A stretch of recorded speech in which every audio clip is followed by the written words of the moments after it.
Tonight I'm looking at this game, Batt'l Kha'os from Z-Man Games. It's a two-player competitive tile laying game. I'm going to show you how it works, and then I'll be back to give you my thoughts on it.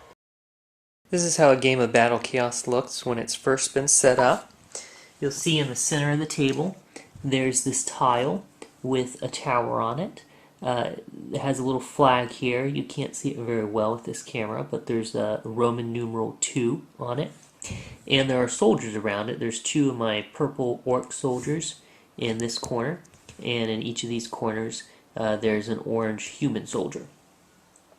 When one of us captures this tower, we get the 2 points on it, and the object of the game is to score 7, to be the first person to score 7 points by capturing towers. So how we're going to go about doing that is in your hand you're going to have 3 tiles, and each it's orcs versus humans. The player with the most wearing the most green goes first, and he plays the orcs. So I'm assuming that I'm wearing the most green, and that's what I'm doing. So these are the tiles I have available to me. On my turn, I'm going to play 1 tile from my hand. You'll notice each of these tiles has soldiers in any of the 4 corners. This one has 3 human soldiers and 2 orcs. Orcs are mine. This one has 2 humans here, 1 human there, 1 orc in each of those. And this one has 2 humans here and 1 orc in each of those corners. So I'm going to go ahead and take this tile and I'm going to play it. I have to play it edge to edge with the tile that's in the middle of the table. I can't play it on a corner like that. It has to be edge to edge. So I'm going to play it like that. And then since I only have 3 cards, 3 tiles, I'm going to draw another tile. I can take any of these 3 tiles that are over here on the edge. This one has a lot of orcs, so I'm going to go ahead and take that one, and we replace that tile with another one off of the stack. So my opponent now is going to play one of his tiles. He has these 3 tiles over here. He can play one of these. Another thing that you can always do on your turn is you can play any of the 7 tower tiles that start out over here. You'll see that each tile has some soldiers on it. It has a flag with some points. Tells you how many points it's worth. But otherwise, other than the combinations of soldiers and the color of the flag and the number of points it's on, it doesn't matter which of these you grab. So you can always play that. If you play one of these, you have to play it again edge to edge with another tile, but it can't be adjacent to a tower that's already in play. So like I could play it here, but I couldn't play it there off of that tower. You can't have 2 towers next to each other. But my opponent probably isn't going to choose to do that on his turn. Instead, he's going to maybe grab this tile, and he's going to play it like so, putting 3 of his soldiers in this corner of the tower. And then he's going to draw another tile into his hand, and it's going to be back to my turn. Now on my turn, I'm going to go ahead and I'm going to take this one right here, and I'm going to play it here. And I'm going to go ahead and play one of my special tokens. You have these special tokens. There's 5 basic tokens, and then there's 5 advanced tokens. You start out with the basic tokens the first time you play, and then after that you can start to mix it up.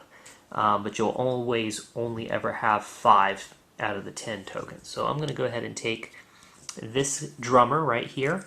What this drummer does is he, you can't see very well, but he adds +1 soldier to each corner where I already have a soldier. So now instead of 1 soldier in each of these corners, I have 2 soldiers in each of those corners. It doesn't affect these corners at all because I don't have any soldiers in those corners.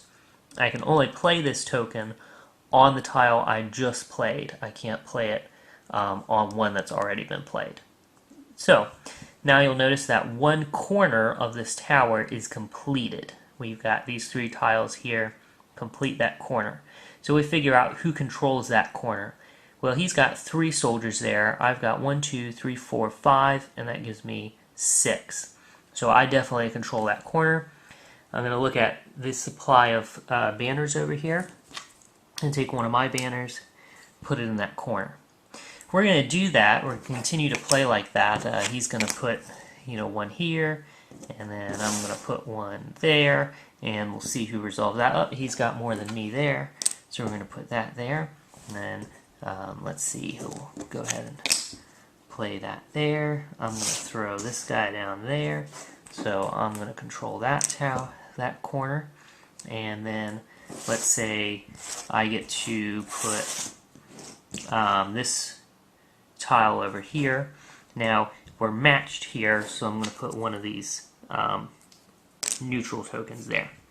Now the entire tower has been completed. We see who has the most banners there. This is a neutral, so it doesn't really go for either of us. I've got 2 and he's got 1. So I captured the tower, I put one of my tokens there, and the rest of these tokens, these banner tokens, get taken away. Okay, that's how you capture a tower. At this point, or perhaps even before we got to that point, somebody is going to play another tower. Let's say he plays one here, so that he has 4 of his guys there, 2 of his guys there. I've only got 3. There's probably not going to be able to put something there that will capture that. So I may just go ahead and give it up to him, and so that I'll have a guy here. Okay, so that's basically how it works. We're going to build around this tower, or somebody may go ahead and throw in another tower down here, and we're going to keep playing until somebody has captured towers worth 7 points.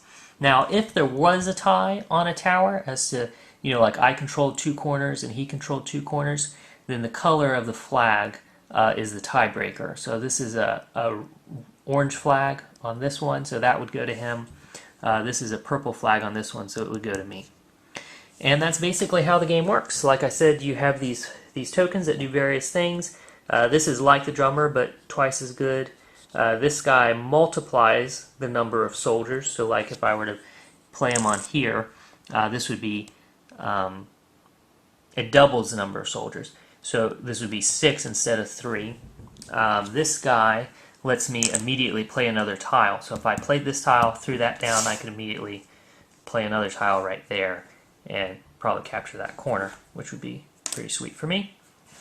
And this guy, when you play him, if I played him on that one, for example, it means that on my opponent's next turn, he couldn't play any tile adjacent to this one. And of course my opponent has the same tokens over there that he can play, and again there's 5 more of those special tokens that all do different stuff, and when you're playing the game, when you're setting up the game, you get to choose which 5 out of the 10 you're going to use. In addition to that, there are special tiles that you can mix into the deck of tiles. There's 5 of them. You'll see that they all have special things in the middle of them, and they all do special things. There's, in the rule book, it explains what each of these does, but it adds a little more variety to the game. And that's basically how the game works. So the first thing I want to say about Batt'l Kha'os is that it's a fun game. For 2 players, it's kind of a medium weight strategy game. So it's easy to get into. The rules are pretty intuitive, but there's a little bit of depth and nuance to how you play the game once you understand what you're doing. I like how each tile has some of your own troops and some of your opponent's troops, and you really have to think about how you're going to play that tile, or even which tiles you're going to take from the stack, because you might want to take a tile that has a lot of your troops so that you can place it in such a way that you can maximize the effectiveness of those troops, but you might also take a tile that has a lot of your opponent's troops so you can play it in a way that it'll have the least impact on the conflict. So there's that. It's pretty interesting, and sometimes your opponent will surprise you because you might arrange some tiles to put your troops close to a tower and his troops away from the tower, but then he comes in with another tower tile, and all of a sudden now he's got a tower with a bunch of his troops around it. So that's pretty cool. The special tokens add, again, a little more variety to the game, another element of strategy, which is pretty cool. I think there's maybe a little bit of a missed opportunity in that the special tokens for each side are identical. If it were me, I would have made the the 5 basic tokens the same for each side, but then the 5 advanced tokens, I would have had them do completely different things. And so that way, when you're first starting to play the game, each player can be on like an even footing with the other.